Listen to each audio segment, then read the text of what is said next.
안녕하세요. 소프리 짬뽕 알뜰 세트입니다. 2023년 네이트판에는 개인적으로 파운썰 중에 가장 충격적이었던 거라는 글이 올라왔는데, 양말 때문에 파혼했다며 본인 주변 실화 사건이라고 합니다. 상견례 약혼 끝내고 식장 알아보러 다니는 등 결혼 계획 세우면서 여자 집에서 얼떨결에 반동거 시작했다는데, 집안일 반반 나눠 하자고 협의를 봤다고 합니다. 여자가 빨래를 하려는데 양말이 전부 뒤집어져 벗어져 있었고, 여자는 한두 번 참다가 양말 똑바로 벗어두라는 요청을 했다고 합니다. 그러자 남자는 우리 집 세탁기는 뒤집어 벗어둬도 똑바로 나오던데 라고 하였고, 여자가 너 빨래 한 번도 해본 적 없냐 라고 하자 남자는 군대에서나 했었고 집에서는 엄마가 다 해줬지 라고 했다는데요.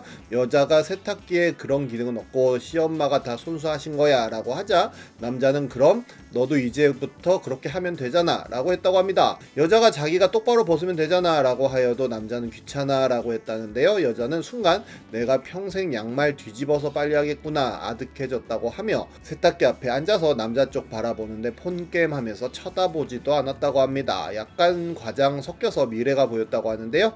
바로 파혼하겠다고 했고 시댁에서는 납득 못하고 뭐라 했다는데 그냥 싹 차단했다고 하네요. 이번엔 이렇게 레전드가 된 파혼썰들을 모아봤습니다. 그럼 한번 볼까요? 첫 번째는 해산물 사건입니다. 2018년엔 남친 집에 인사 갔다가 파혼하고 울면서 돌아왔어요 라는 글이 네이트판에 올라옵니다. 전화가 너무 많이 와서 비행기 모드 하고 글을 작성한다고 하는데요. 양가 부모님 모시고 상견례 했고 남친은 글쓴이보다 7살 많은데 사람이 좋다고 생각해서 결혼 결심을 했다고 합니다. 부모님은 남친이 글쓴이보다 나이도 많은데 모은 돈이 적다고 처음엔 반대하시다가 마지못해 허락하셨다고 하는데요. 남친이 오늘 자기네 집에 밥 먹으러 오라길래 잘 차려입고 어머님이 좋아하신다는 천혜향 한 박스 사서 갔다고 합니다. 근데 상을 차려 놓으셨는데 회랑 조개류랑 술밖에 없었다는데요. 당황스러워서 남친을 쳐다봤는데 남친은 좋다고 우엄마 오늘 지갑 좀 열었다고 하고, 예비 시어머니는 우리 가족은 다 이렇게 해산물을 좋아한다면서 글쓴이 보고 앉으라고 하는데 좀 서운했다고 합니다. 왜냐하면 글쓴이는 해산물을 전혀 못 먹기 때문이라고 하는데요. 익힌 새우나 삶은 오징어 정도만 먹고 날 것은 아예 못 먹는다고 합니다. 상견례 할 때 분명히 말씀드렸고 예비 시부모들도 분명히 알고 있다고 하는데요. 근데 자기 가족 모임도 아니고 며느리 될 사람이 인사차 오는데 며느리가 못 먹는 자기 가족만 좋아하는 음식을 차리는 건 너무 예의가 아니라고 생각한다고 씁니다. 연애한 지 6개월 됐을 때 남친이 글쓰인에 놀러 온 적 있는데 부모님께서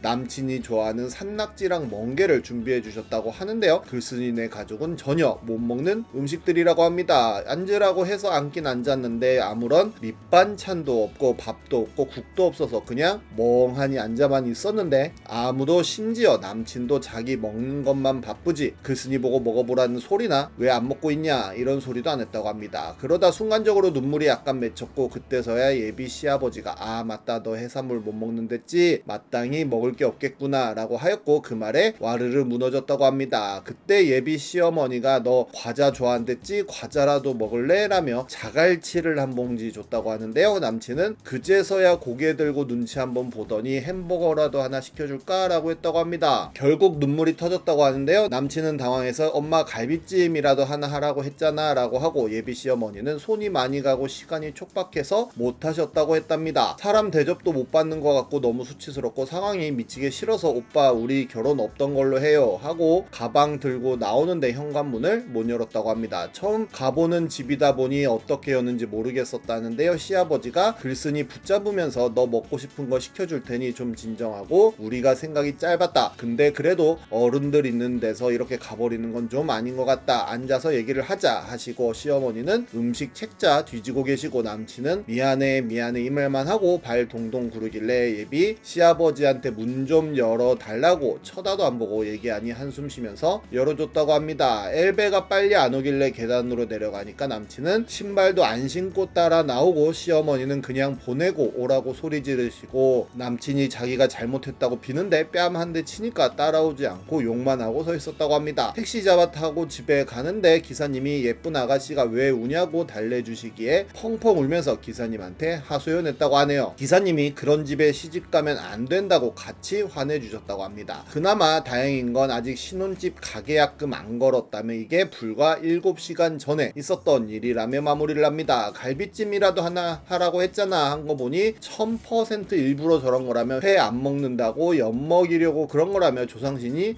도왔다는 글이 많은 추천을 받기도 합니다. 다음은 남친 여행 때문에 파혼한 썰입니다. 둘 다 30 동갑에 남자는 본인 6천에 부모님 7천, 여자는 본인 5천에 부모님 7천에서 총 2억 5천으로 예단 예물 생략하고 모든 진행에 드는 비용, 집 구하기 등등에 쓰고 있다는데요. 웨딩 촬영 다 했고 식장, 신행, 가전 등 예약할 만한 건 이미 다 예약한 상태라고 합니다. 그런데 이번 추석이 결혼 전 명절이라 양가에 인사드리러 가기로 했다는데요. 원래는 각자 부모님만 뵙고 오기로 했지만 남친 쪽에서 시친과 시애가 분들 모두 인사드리러 가는 게 어떤지 조심스레 묻기에 같이 상의하고 글쓴이도 글쓴이 외가 친가에 인사드리러 가기로 했다고 합니다. 당일에 모두 뵙기는 힘들어서 추석 당일에 남친 쪽을 가고 그 다음날 글쓴이네 쪽을 가기로 했다고 하는데요. 그렇게 토요일에 남친과 만나서 결혼 반지 맞추고 그 외에 상의하기로 했었는데 남친 폰이 계속 울려서 전화 받으라고 했더니 카톡 알림이었다고 합니다. 너무 계속 울려서 전화가 온 줄 알 정도라 누가 그렇게 참느냐, 급한 일 아니냐 했더니 단톡이라 애들이 계속 떠드는 거라고 했다는데요. 남친 화장실 가고 남친 폰을 봤더니 누구누구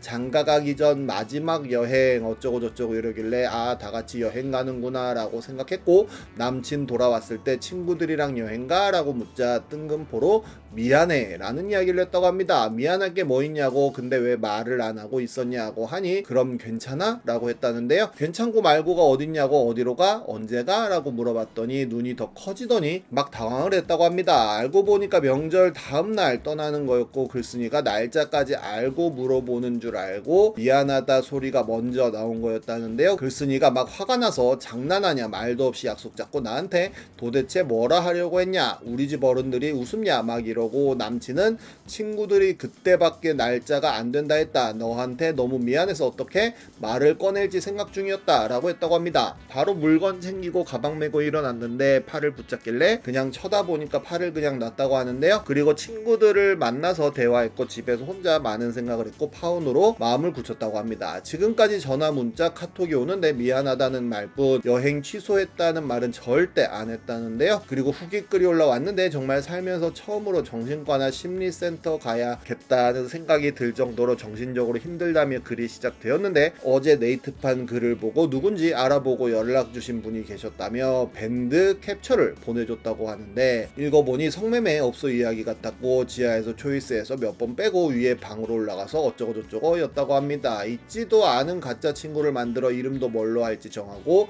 그 친구 부모님 중 한 분이 돌아가신 걸로, 장지는 어디인 걸로 정말 치밀하고 자세하게 정하는 캡처까지 받았다고 합니다. 자기들끼리 욕을 섞어 험하게 부르고 글쓴이를 포함 다른 여친분들도 심하게 불렀다고 하는데요. 이렇게 쓰레기라는 말도 아까운 사람도 아닌 것 같은 사람인 줄 몰랐다고 합니다. 추석 앞두고 조상이 도왔다는 글이 배표를 하기도 합니다. 다음은 8년을 썸 타다가 1년 사귄 후에 헤어진 썰입니다. 2017년 우때에 올라온 글인데요. 본인은 대학 신입 때부터 친하게 지냈던 여자애가 있었고 글쓴이는 촌놈 출신인데 대학은 부산으로 가서 거의 모든 경험이 처음이었다고 합니다. 그 흔한 KFC, 맥도날드도 부산에서 걔랑 처음 가봤고 스벅이라든지 3D 영화 조금 큰 도시에서 산 애들은 질리도록 해봤을 것도 다 처음이었다는데요. 걔는 이것도 처음이야 저것도 처음이야 하면서 신나서 여기저기 소개시켜주고 그게 너무 좋았다고 합니다. 군대 있을 때도 대자보만한 편지도 보내주고 글쓴이가 노량진에서 공시에 뛰어들었을 때도 수시로 보러 와서는 뷔페 사주고 옷 사입혀줬다는데요. 그렇게 8년 반 정도 되는 친구 생활을 쪽내고 사귀게 되었는데 8년 넘게 붙어 다녔던지라 쿵짝이 잘 맞았고 결혼 얘기까지 서로 조심스레 나눴다고 합니다. 너무 행복했다고 하는데요. 그런데 글쓴이 군대 있을 때였나? 걔한테 전남친이 있었는데 전남친이랑 연애할 때 전남친이 여친한테 700 정도 빌려갔었고, 그런데 그걸 2년 넘게 안 갚아서 헤어지고 민사소송에 형사고발까지 해버렸다고 합니다. 이자까지 합쳐서 1천만 원 정도를 받아야 한다고 하는데요. 그리고 엊그제 1년 기념 여행을 다녀왔는데 우연히 전남친 톡이 그날 오전자로 와 있는 게 보였고 결국